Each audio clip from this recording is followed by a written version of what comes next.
I took the Route 3 bus to Secaucus because my car needs a new alternator and I don't have the $300 to fix it.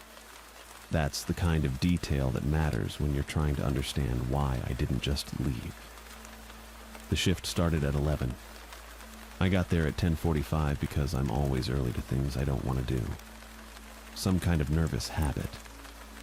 The parking lot was empty except for a shopping cart someone had abandoned sideways across 2 spaces and a single car parked way out near the edge of the lot. A beige Buick with 1 working taillight. No other cars. No other people. The FedEx office sign buzzed orange and white above the entrance, and I stood there for a second looking at it, holding my backpack straps, telling myself this was fine. It wasn't fine, but I needed it to be. The Rutgers thing is a whole thing I don't want to get into. But the short version is I've got $41,000 in federal loans. For 2.5 years of a communications degree, I didn't finish. I left in my junior year for reasons that felt important at the time and feel a lot less important now. The loan payments started 4 months ago. I've been picking up whatever I can. A few weeks at an Amazon warehouse in Carteret. Some gig delivery stuff. A short stretch at a Walgreens on Route 9 that ended badly. This was the latest thing. Night shift at a copy center in Secaucus. 11 to 7, 4 nights a week. Not glamorous. Not even close. But it paid $14.50 an hour and they didn't ask too many questions on the application, and those 2 things together basically made it non-negotiable. I pushed through the front door and the cold hit me first. It was colder inside than outside, which didn't make sense for late October, but I figured maybe the HVAC was just broken in the other direction. The store smelled like toner and something faintly sweet underneath it, almost like overripe fruit. I didn't think much of it at the time. The layout was standard FedEx office stuff. Long service counter up front, self-serve stations in the middle, big production printers along the back wall. Everything was very bright. The kind of fluorescent lighting that makes everyone look a little sick. There was a rack of shipping supplies near the door and a display of lamination pouches and a poster on the wall that said, "Your vision, our mission," in a font that was trying too hard. I'd seen 100 stores like this. I figured I knew what I was walking into. I didn't. The manager, Lincoln Kelly, I'd met him once at the interview, wasn't out front yet. There was a binder on the service counter with a sticky note on it that said, "Anderson, read before Lincoln arrives," which I thought was a little odd, but okay. I dropped my backpack behind the counter, clipped on the name tag I'd been mailed the week before, and started flipping through the binder. It was mostly what you'd expect. Opening procedures, paper stock inventory, how to log customer jobs in the system, standard stuff. I skimmed it. Then I walked back toward the production area to get a feel for the equipment because I'd worked a print shop one summer in college. A small place on George Street in New Brunswick, nothing like this. And I figured the wide format printer was probably the most complicated thing I'd be dealing with. It was a big Canon unit, the kind that prints banners and posters mounted on a heavy metal stand with a paper roll underneath. I walked around the side of it to check the ink levels on the display panel. That's when I saw the photo. It was stuck to the drum on the backside of the printer, kind of wedged between the drum housing and the paper guide. High gloss, the kind of print quality you'd get from a professional machine. I thought for a second it was just a test print someone had forgotten to pull, which happens. I peeled it off. It was me. Not current me. Older me, I think, by maybe 5 years, though it's hard to say exactly. The face was the same, but the cheeks were hollower and the eyes looked like they'd stopped expecting things. I was wearing a FedEx office polo, the same wrinkled one I had on right then, and I was holding one of those cheap plastic Employee of the Month plaques, the kind with the gold plastic border and the little engraved plate in the middle. The plaque had a date on it. I had to tilt the photo toward the light to read it. 5 years from now, almost to the month. There was a dark crimson stain spreading across the bottom corner of the photo. It covered most of the lower right quadrant. I don't know what it was. I didn't want to know what it was. I stood there for probably 30 seconds just holding it. The printer hummed beside me. The fluorescent lights buzzed. I turned the photo over and the back was blank. No printing info, no job number, nothing. I put it in my back pocket. I didn't tell anyone because there was no one to tell, and also because saying something out loud felt like it would make it into a thing that could get me fired. I needed this job. That was the whole equation. So I pocketed the photo and walked back to the front counter and pretended I hadn't found it, which is probably not the response a normal person has to finding a photograph of their own future stapled to a printer. But I'm not sure a normal person takes a night shift in Secaucus in the first place. Lincoln came out of the back office about 10 minutes later. He was average height, stocky, with thinning gray-brown hair slicked flat against his head. He wore the standard manager's collared shirt and khaki slacks, and he walked with a stiffness that I first read as a bad back, or maybe just the posture of someone who'd been sitting at a desk for 20 years. He had small, watery eyes that didn't blink much. His handshake was firm and his skin felt slightly wrong, a little too smooth, like the surface of a phone case that's been in a pocket too long. He smelled like vinegar. Not strongly, but it was there. And underneath that, something adhesive, like the back of a packing tape roll left in the sun. I didn't say anything about the smell. That's me. I clock things and keep them to myself. "Anderson?" he said. Not a question, just confirming I existed. "Yeah," I said. "Warren." He nodded once and reached into his shirt pocket and pulled out a brass key on a plain metal ring. He set it on the counter between us. I reached for it and picked it up and immediately noticed it was cold. Not just room temperature cold. Cold like it had been in a freezer. I held it for a second, waiting for it to warm up from my hand the way metal does. It didn't. "That opens the supply closet at the end of the hall," Lincoln said. "You'll need it before 4. I put it in my front pocket. "Okay." He pulled a laminated sheet from the same pocket. I don't know how both things fit in there, but they did, and set it on the counter. It was titled "Night Shift Operational Procedures" in bold at the top. Below that, a numbered list. 5 items. The text was small and I didn't read it right away, just scanned the shape of it. "These aren't suggestions," Lincoln said. He said it in exactly the tone you'd use to tell someone that the parking validation only works if you get the stamp before you leave the building. Flat, procedural, like it was the most boring sentence in the world. "The store requires specific calibrations to remain functional during overnight hours. The rules support that. Deviation affects the store's stability." I looked at him. "The store's stability. Correct." I picked up the laminated sheet and read through it. I'm not going to pretend I understood it. I didn't. Not really. There were 5 rules, and they were specific in a way that didn't connect to anything I knew about running a copy center. I read them twice. I retained the shape of them without understanding the logic behind them, the way you memorize a phone number without knowing whose it is. Lincoln watched me read. He didn't say anything else. When I set the sheet back down, he picked it up and set it on the shelf under the counter, within reach. "Questions?" he said. "Not yet," I said. He nodded and walked back toward the office. The door clicked shut behind him. I stood at the counter alone. The store hummed around me.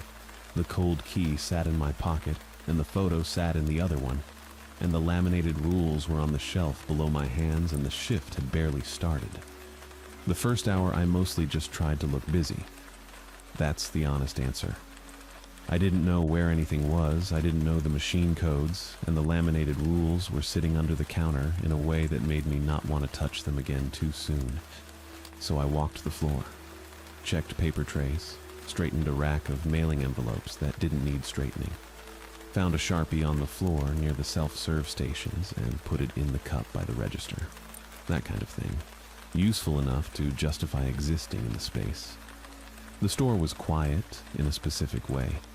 Not empty building quiet, where you get the hum of the HVAC and your own footsteps, and that's it. This was more like the quiet was a thing the store was doing on purpose.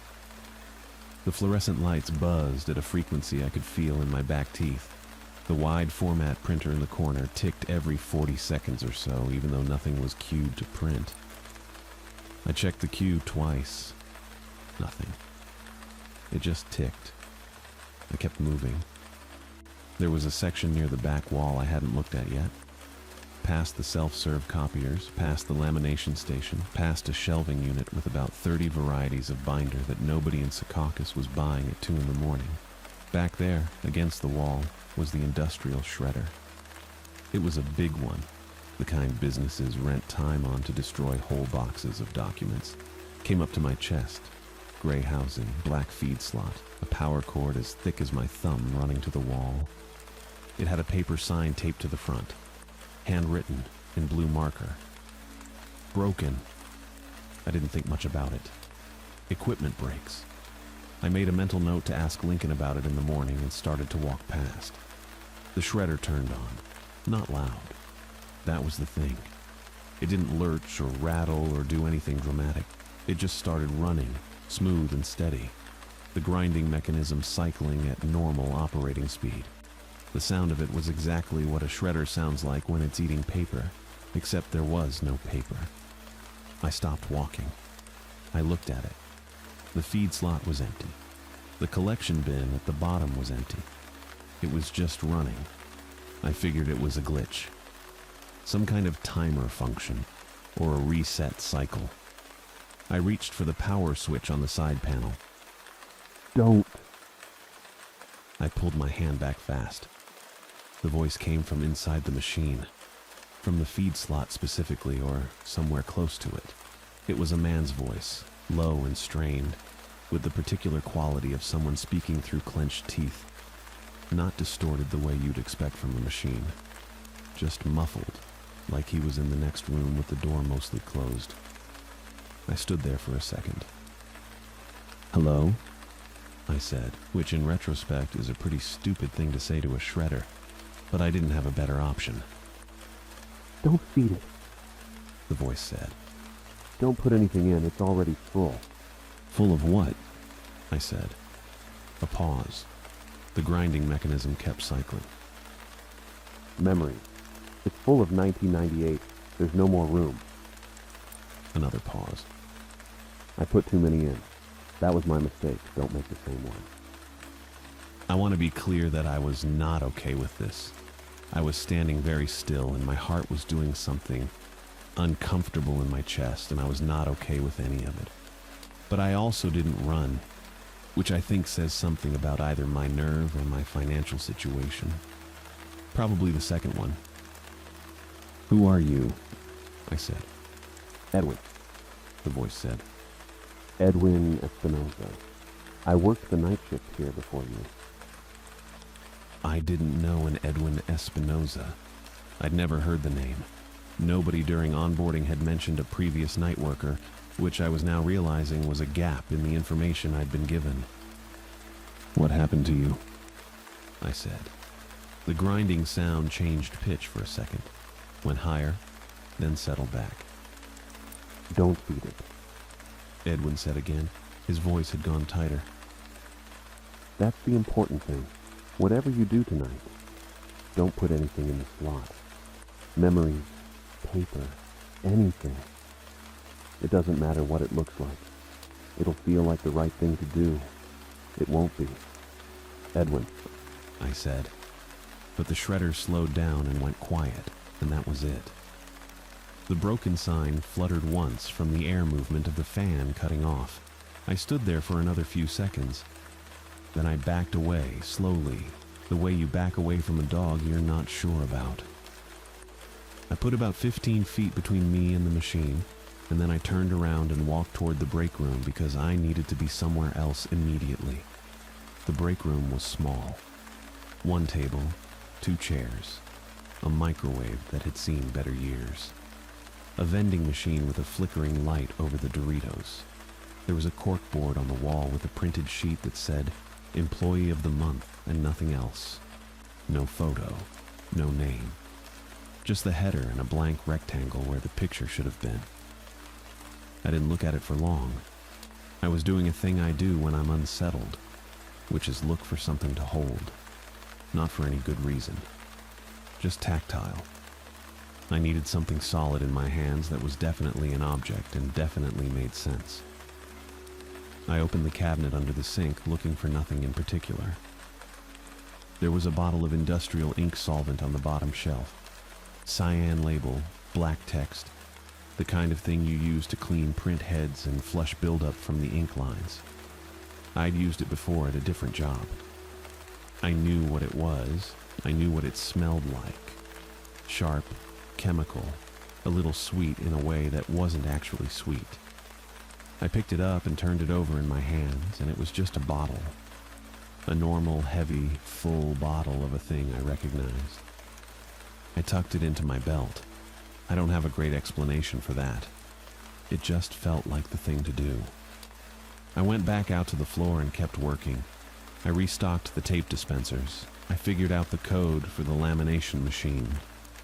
I found a broom and swept the area around the self-serve stations, even though it didn't really need it. I did not go near the back wall. At some point I looked up and it was 2 a.m. The front doors opened. The man who came in was wearing a bright yellow raincoat. The hood was up. He was dragging a wooden crate behind him, one hand on a rope looped through a slat, the crate scraping across the tile floor and leaving a wet black trail behind it. The fluid was dark, almost oil dark, and it spread into the grout lines and didn't move the way water moves. I looked outside through the glass doors. The parking lot was dry. The sky was dry. There was no reason for a raincoat. Rule 2 was on the laminated sheet under my hands. I'd read it twice. I remembered the shape of it. I looked at the crate. I looked at the black fluid spreading across my floor. I looked at the hood of the raincoat, which was pulled forward enough that I couldn't see anything inside it from this angle. I knew what the rules said. I looked anyway. I came around the counter and I walked toward him, and I looked directly into the hood, and there was no face, no eyes, no nose, no mouth. Just a smooth, domed surface, pale and taut, with purple veins running through it in branching lines. They pulsed, slow and rhythmic, in perfect time with the buzz of the fluorescent lights above us. I watched 2 pulses happen before I stepped back.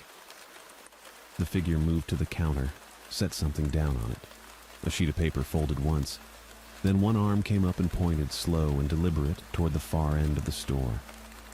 There was a sign there I hadn't noticed before, or maybe it hadn't been there before.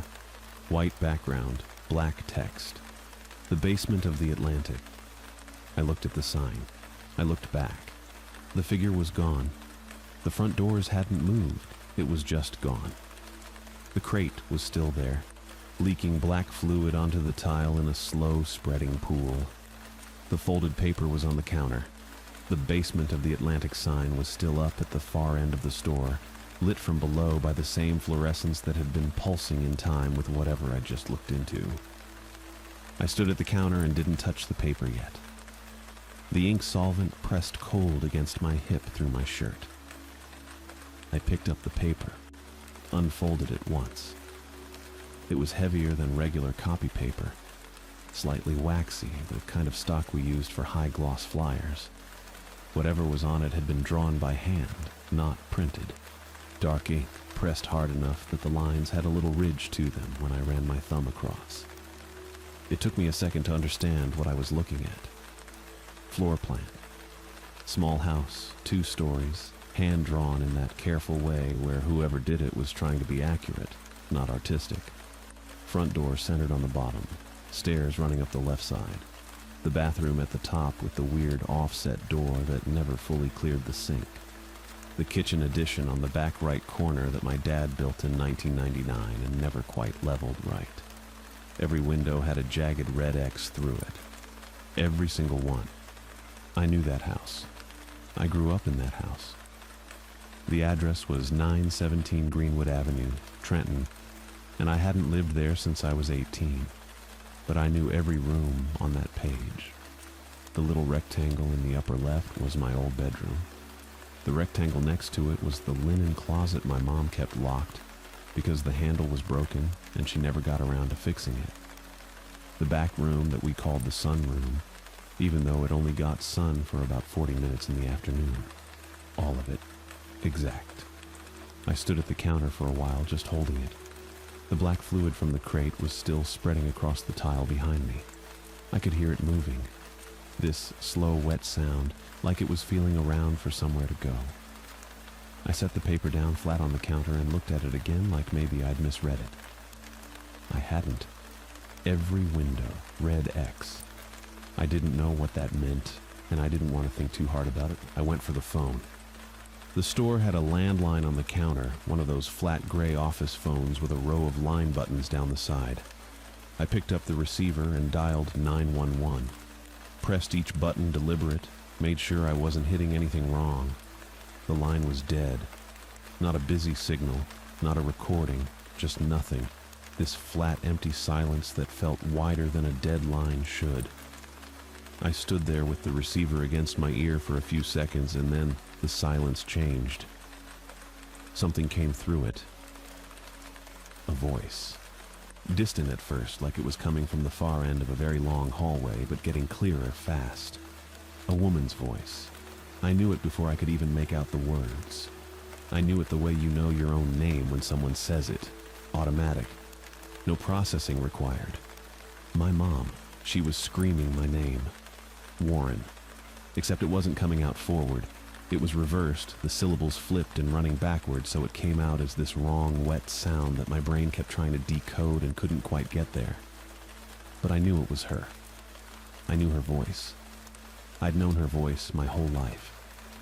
And whatever the store or the line or whatever was doing to it, the source was her. I stood there and listened to it for probably 4 seconds. That's a long time to listen to something like that. Then I set the receiver down. Carefully. Didn't drop it. Didn't slam it. Just placed it back in the cradle with both hands and made sure it seated right. Dropping it felt like it would mean something. Like it would be an acknowledgement. I wasn't ready to acknowledge anything yet. I stepped back from the phone and put my hands flat on the counter and looked at the map of my childhood home with all the X'd windows. And I kept my breathing even, and I didn't think about what I just heard. I filed it somewhere I could get to later, or never, whichever turned out to be available. The break room door opened. Lincoln came out. I'd seen Lincoln walk before. During orientation, he'd moved fine, normal, nothing weird about it. This was not that. He was moving like someone was operating him from a slight delay. Each step landing a beat after it should, his arms not swinging quite right, his head tracking a half second behind his body when he turned.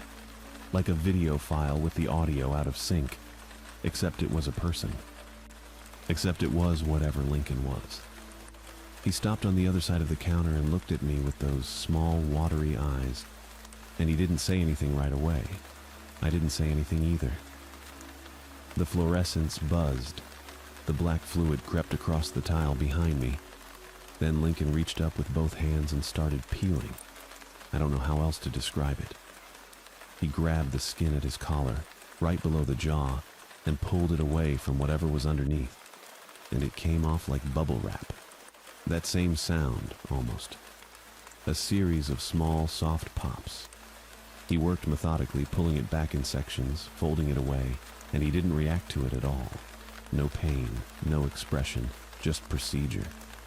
Underneath there was no flesh, no muscle, no bone, no blood.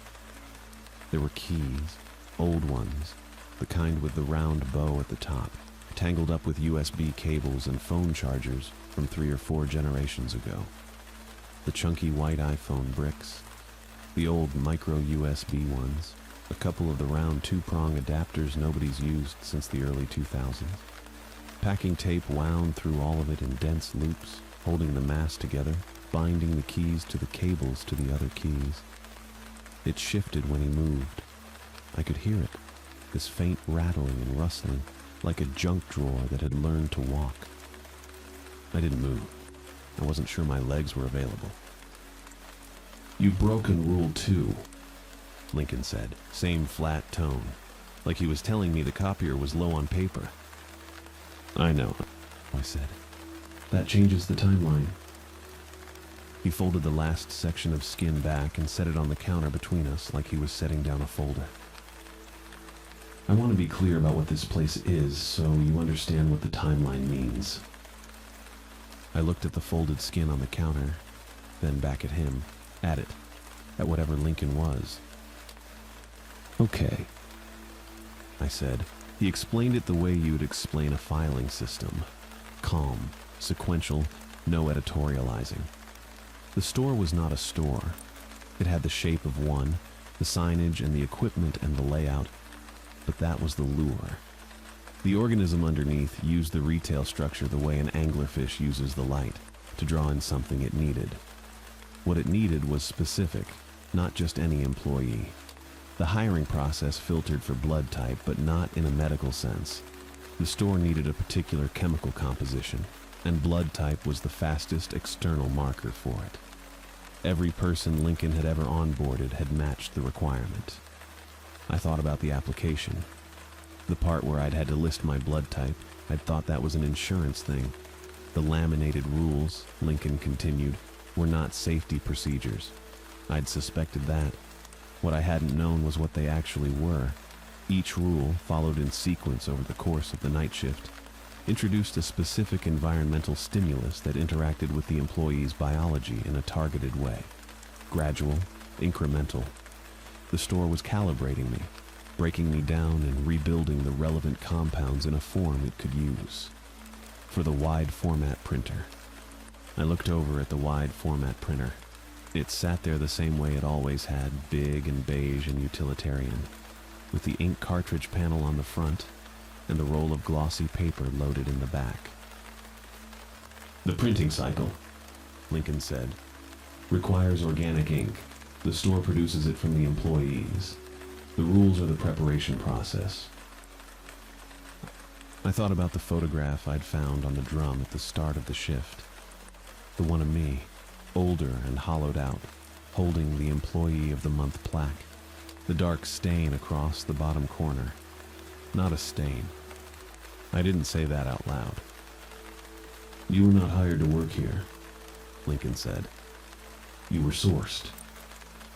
He said it the same way he'd said everything else, not as a threat, just as information.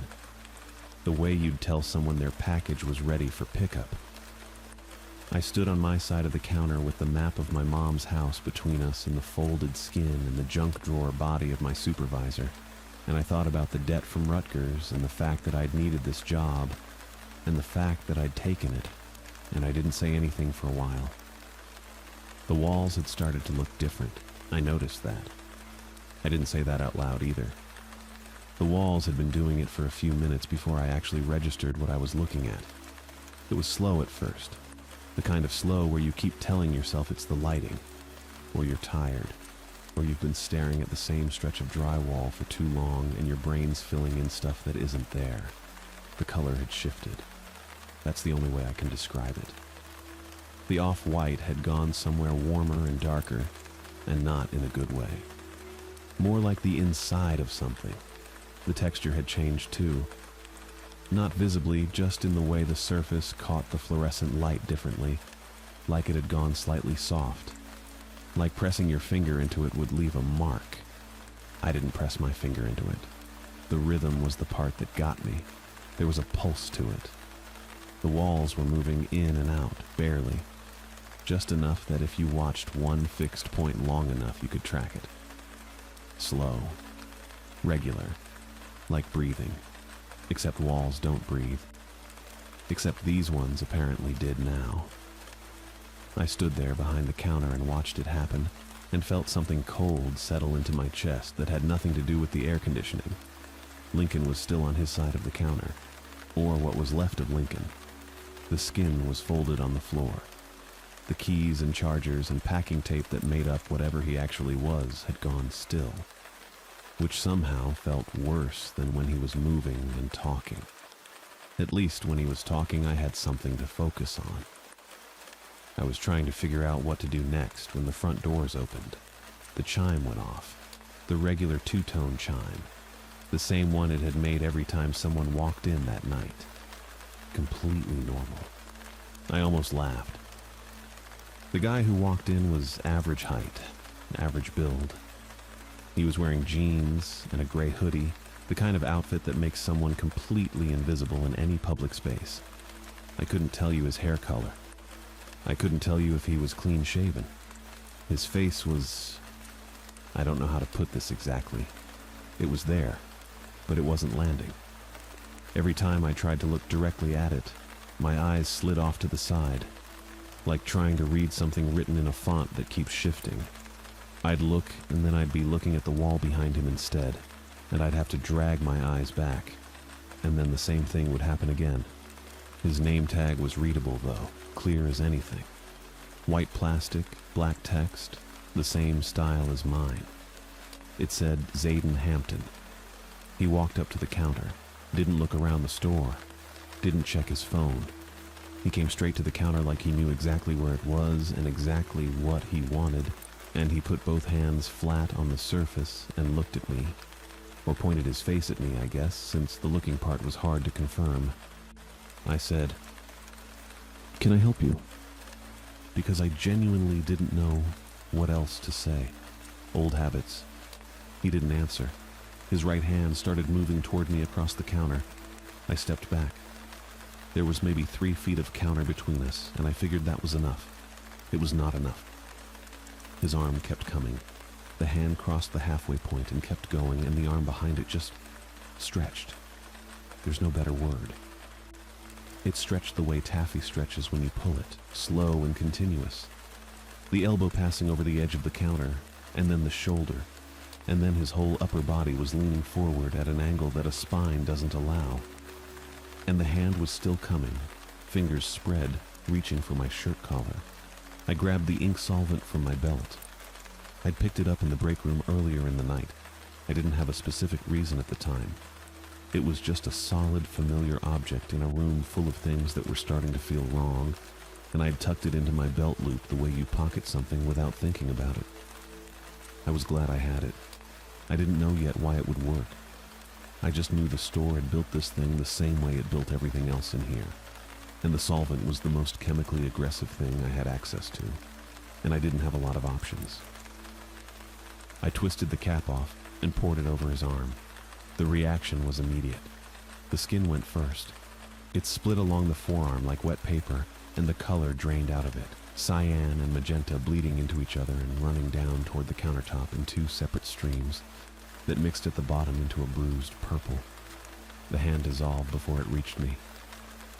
The whole forearm went next, and then the elbow, and what was left of Zayden Hampton pulled back from the counter and made a sound that I'm not going to try to describe because I don't have the vocabulary for it, and I don't want to spend time thinking about it. He stepped back. The puddle on the counter spread slowly toward the edge. He walked back out through the front doors. The chime went off again. I stood there for a second with the empty bottle in my hand. The solvent was gone. That was it. One use. I set the bottle on the counter next to the puddle and I ran. The back of the store was darker than the front. The fluorescents back here were flickering in a way they hadn't been an hour ago, and the walls were doing the same breathing thing as the front, maybe worse. The color was deeper back here, more saturated. I kept moving and didn't look at them directly, the same way I'd learned not to look directly at Zayden Hampton's face. I was heading for the management-only door. I had some idea that it was a way out, or at least a way through to something that wasn't the main floor of a store that was currently trying to digest me. I don't know if it was a good plan. It was the only plan I had. I was about halfway down the main aisle when I looked up. I don't know why I looked up. Maybe the flickering lights made me track upward. Maybe I heard something. But I looked up at the drop ceiling, at the foam tiles and the metal grid, and there was something in it. The tiles in one section had been pushed aside. Not recently. The edges were dark with age, and the grid was warped like it had been that way for a long time. And in the gap, fused into the insulation, there was a skeleton, still dressed. That was the part that stuck with me. A blazer, navy blue with some kind of embroidered patch on the breast pocket. The fabric had gone gray with dust, but the cut was still there. The lapels and the pocket square and the whole thing. The skeleton was sitting up into the insulation at an angle, like it had been pressed upward from below, and the ceiling had closed around it. The bones had gone slightly yellow. The blazer had a small pin on the lapel. I couldn't read it from where I was standing. Lincoln had mentioned during orientation, offhand, like it was just a piece of store trivia, that the location hadn't had a real manager since 1994. He'd said it the way you say a place hasn't had a good cook since the last one retired. Nostalgic, almost. The patch on the blazer pocket was a soccer ball, small and embroidered and faded, but a soccer ball. 1994. The World Cup had been in 94. I remembered that because my dad had watched every game. I stood in the aisle and looked at the skeleton in the ceiling and understood what Lincoln had actually meant when he said the store hadn't had a real manager since then. Not that the position had been vacant. Not that they'd been running it without one. That the last one was still here. Right above me, in the insulation, wearing his blazer, I thought about Edwin in the shredder. I thought about the photograph of me with the hollow eyes and the plaque and the stain across the bottom. I thought about what Lincoln had said, sourced, and what the printing cycle required. And I started moving again because standing still felt like the worst possible thing I could do. The management-only door was at the end of the back corridor. Gray metal, no window, a standard commercial handle. I reached it. I put my hand on the handle. That's when I noticed the floor. Under the flickering fluorescent, my shadow should have been right there, stretched out behind me, slightly distorted, same as it had been all night. I looked down. The floor was empty. Just tile. Just me, standing there, and no shadow attached to my feet at all. I looked up at the wall across from me. The shadow was there. My shadow. Except it wasn't on the floor where it should have been. It was on the wall, vertical, standing upright. And it was wrong in every way a shadow can be wrong. Too tall, too thin. The proportions were off, like someone had grabbed the top of it and pulled. My arms were normal length. Its arms were almost to the floor. I didn't move. It did. It turned its head. Slow. The way you turn to check if someone was following you. And then it just stood there, facing the management-only door, and I understood something without having to think about it too hard. It wasn't mine anymore. It had been, probably. At some point during the night, something had been pulling at it, loosening it from me, and I'd been too busy with everything else to notice. Now it was just standing there on the wall like it had somewhere to be. Then it started making noise. Not talking. Not exactly. It was more like clicking. Rhythmic. Evenly spaced. The kind of sound a radiator makes when it's warming up, except faster and more deliberate. Like a pattern. Like it was sending something. The scratching behind the drywall, which had gone quiet for maybe 10 minutes, started up again immediately. And it matched. Click, pause, click, click, pause. Scratch, scratch, pause, scratch. Back and forth. Whatever was in the walls was listening and responding. And my shadow was the one doing the asking. That part scared me more than the raincoat thing. More than Lincoln peeling himself apart. Because the raincoat thing was external. Lincoln was external. This was mine. This was something that had been attached to me all night. And I hadn't protected it, hadn't even known I needed to. And now it was standing there coordinating with whatever lived inside the walls of a FedEx office in Secaucus at 3 in the morning. The shadow reached for the door handle, not fast, deliberately, Its arm extended down from the wall at an angle that shouldn't have worked geometrically, and the fingers, too long, way too long, spread out toward the handle of the management-only door. And I knew. I don't know how to explain it better than that. I just knew. The same way I knew what the photograph meant when I first saw it. The same way I knew not to touch the shredder after Edwin started talking.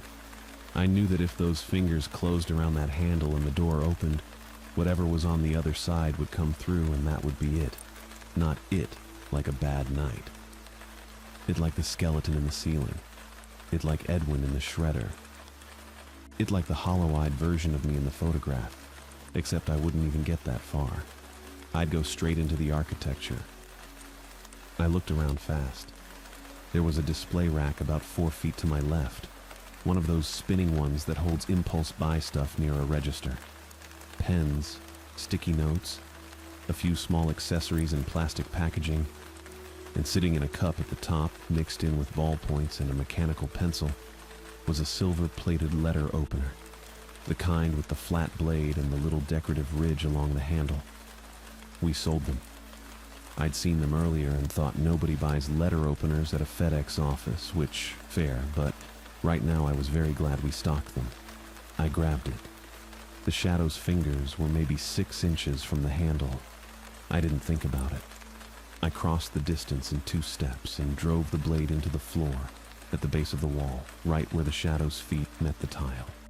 The letter opener wasn't heavy. It wasn't a weapon in any real sense. But it went in, not deep, just enough to stick. And the second the blade touched the floor at that spot, the shadow made a sound.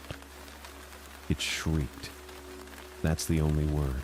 High and sharp and wrong, like feedback from a microphone, except it came from everywhere at once. The walls, the ceiling, the floor under my feet. The clicking stopped. The scratching stopped. The shadow folded in on itself fast, like paper burning from the edges inward. And then it was just a cloud of black powder drifting down to the tile. Toner. It smelled exactly like the printer cartridges we kept in the supply closet. I stood there with my hand still on the letter opener, which was now just a letter opener stuck in a floor, and I waited. The management-only door stayed shut. The scratching didn't come back. I stayed crouched on the floor for probably 2 full minutes. My knees hurt. The fluorescent above me was still flickering. The toner dust had mostly settled into a rough oval on the tile, and I was kneeling right at the edge of it. And I remember thinking I should probably sweep that up before Lincoln. And then I remembered what Lincoln was, and I stopped thinking about what Lincoln would want. Eventually I stood up. I pulled the letter opener out of the floor. There was a small gouge in the tile, clean and straight. I put the opener in my pocket. I don't know why. Habit, maybe. It had worked once. I looked at the wall where the shadow had been. Just wall. Beige paint, a small scuff mark at about knee height, a fire safety notice in a plastic frame. No shadow. I looked at the floor. My feet were right there under the fluorescent light, and the floor around them was empty. I moved to the left. Nothing. I moved back toward the display rack and looked at the tile under the overhead light, which was the brightest point in the corridor, the exact conditions where a shadow should have been most visible. Nothing. I went and stood in front of the glass panel beside the front doors, the long vertical pane that ran floor to ceiling next to the entrance. I stood right in front of it. I looked at my reflection. I was there. I could see my polo, my jeans, my face, the dark circles, the letter opener-shaped bulge in my pocket. I was there. Then the lights in the store shifted slightly. One of the overheads brightened by a fraction, and I watched my reflection go soft at the edges. And then it was just gone, like it had never been there. The glass showed the store behind me, the display rack, the corridor, the ceiling tiles. No me. I put my hand flat on the glass. I could feel it. Cold, smooth, slightly greasy from the cleaning spray we'd used earlier. I was there. I was touching it. The glass just didn't care anymore. I stepped back, I wasn't going to figure this out standing in front of a window at 3 in the morning. I knew that. I also knew I wasn't leaving. Not because I didn't want to, but because something had shifted in the last 30 seconds in a way I couldn't name yet. A kind of settling, like a door closing in a room you can't see. The store felt different around me. Less like something hunting, more like something that had already caught what it needed and was just waiting for the rest to catch up. I went to the break room. I sat down in the plastic chair by the vending machine. I put the empty ink solvent bottle on the table in front of me and the letter opener next to it, and I just sat there for a while. At some point I fell asleep in the chair. I don't remember deciding to. I just went under. When I woke up, it was still dark outside and my mouth felt wrong, dense, full of something dry and papery. I ran my tongue across the back of my teeth and it didn't move the way a tongue moves. I opened my mouth and pressed my finger in and felt the edges of something flat and tightly packed, like a stack of receipts folded small. I tried to say something, anything just to hear my own voice. And what came out was nothing. Not a whisper, not a rasp, just air moving through paper. I sat there with my hand over my mouth for a while. The store hummed around me. The vending machine cycled through its refrigeration. Somewhere in the front, the wide format printer made its low idle sound. The one it made all night whether you were printing or not. I looked at the clock on the break room wall. 5:42. Zachary would be there in 18 minutes. I had 18 minutes, so I used them to get to the front. The break room was behind me and the sales floor was mostly dark. Just the security lighting and the glow from the printer bank on the left wall. I walked slow. My sneakers on the tile made the only sound that felt real. Everything else, the hum from the overhead fixtures, the low idle of the wide format machine, the soft rhythmic pulse coming from somewhere behind the drywall, all of that felt like the store talking to itself. My sneakers on the tile felt like me. I stopped at the counter and looked at the glass doors. Parking lot was empty. The streetlights out on Route 3 were still on, that orange-yellow color they get before dawn. A shopping cart from somewhere was parked at the edge of the lot, crooked, one wheel up on the curb. Nobody had pushed it there on purpose. It had just ended up there. I stood behind the counter and waited. At some point, I looked down at the glass case next to the register and realized I couldn't see myself in it. Not even a faint outline. Nothing. Just the counter surface and the display inside. The one with the custom stamp sets and the USB drives in the little cardboard sleeves. I was standing right there and the glass didn't know it. I looked away. I'd already known that. It just kept being true in new places. 6 o'clock came. I know it was 6, because the clock on the wall behind me clicked over, and I'd been watching it. And then headlights swept across the front windows, and a silver Honda Civic pulled into the lot and parked in the second spot from the door, which is where Zachary always parks. He's got a thing about parking too close to the entrance. Says it's lazy. I know that about him. I know a lot of things about him that don't help me right now. He got out of the car in his jacket, the dark green one with the broken zipper pull he'd been meaning to replace since October, and jeans, and he walked to the front doors and cupped his hands around his eyes and looked in. I was standing maybe 4 feet away. He looked right at me, or right through me. I'm still not sure which one it is, and I don't think it matters anymore. His face did the thing it had been doing every morning, the thing I'd had enough mornings now to recognize. He'd start with this focused, searching look, and then it would soften into something tired, and then he'd press his forehead against the glass for a second, just a second, and then he'd pull back and stand there. He did all of that. I put my hand flat on the glass from my side. He didn't react, not even a flinch. The glass didn't fog from my breath. I don't think I leave warmth anymore, at least not the kind that shows. He stood there for a few more minutes. He said something. I could see his mouth move, but I couldn't hear it through the glass, and I couldn't answer it through anything. I tried anyway. I opened my mouth and pushed air through the paper where my tongue used to be, and it made a sound like a receipt being pulled slowly off a roll. Quiet, dry, not a human sound. He pulled out his phone and called someone. Me, probably. My phone was in the break room on the table next to the empty solvent bottle. I heard it buzz twice from back there and then stop. He waited a little longer. Then he walked back to the Civic and got in and sat there for a while with the engine off. I stayed at the counter. At 6:41 he started the car and pulled out of the lot and turned left onto the road, and the taillights got small and then were gone. I went to the break room and found the crackers. They were the Keebler Club kind, the ones in the red sleeve, and they'd expired in March. Not this March, the March before. They tasted like cardboard with a memory of salt, which was fine. I ate them standing up next to the vending machine and looked at the options inside the machine like I was going to choose something different today. I wasn't. It was always the Jack Link's teriyaki jerky, the one in the yellow bag, because it was the only thing in there with enough actual substance to feel like food. I fed the machine 2 quarters and a dime, and it dropped the bag, and I ate half of it and put the rest in my back pocket for later. That was the morning routine. That was all of it.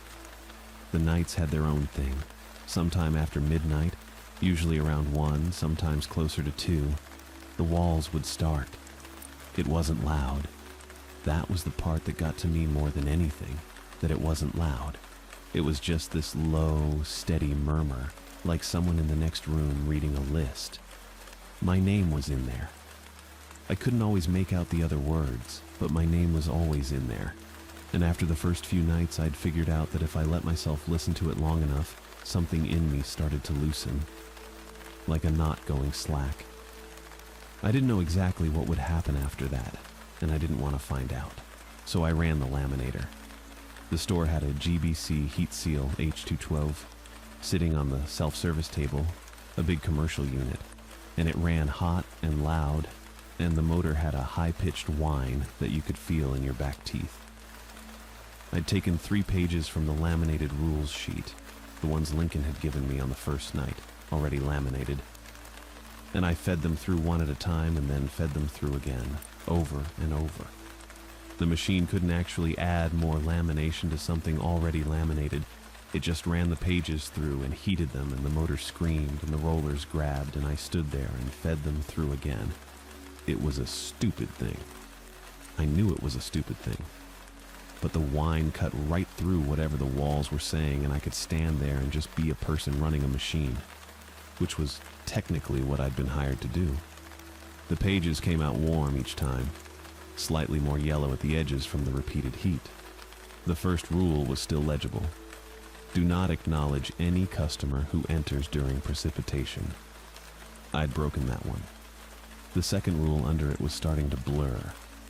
I did that until the walls went quiet, which was usually around 4. Then I turned the laminator off and stood in the silence for a while, and then I went to the chair and sat down. Tonight I reached into my pocket and took out the photograph. I'd been not looking at it for days. I knew it was there. I just kept not taking it out. But it was 4 in the morning and the store was quiet, and I was tired in a way that sleep doesn't fix, and I figured I might as well. It was still glossy, still crisp. The image was still me, older, hollower, the uniform more worn, holding the Employee of the Month plaque with both hands. The date on the plaque was still 5 years out. The dark crimson stain was still spreading across the bottom corner, the way a spill spreads when nobody stops it. I looked at it for a long time. The first night I'd found it, I thought it was a warning. Something the store had planted to scare me off or bait me forward, some kind of threat dressed up as a prediction. Then for a while I thought maybe it was a mistake, something left over from a different version of events that hadn't happened yet and didn't have to. I didn't think either of those things now. It was a photograph of where I was going to end up. That was all. Not a threat, not a message. Just a picture of the road I was already on, taken from the far end. The store hadn't planted it to warn me away.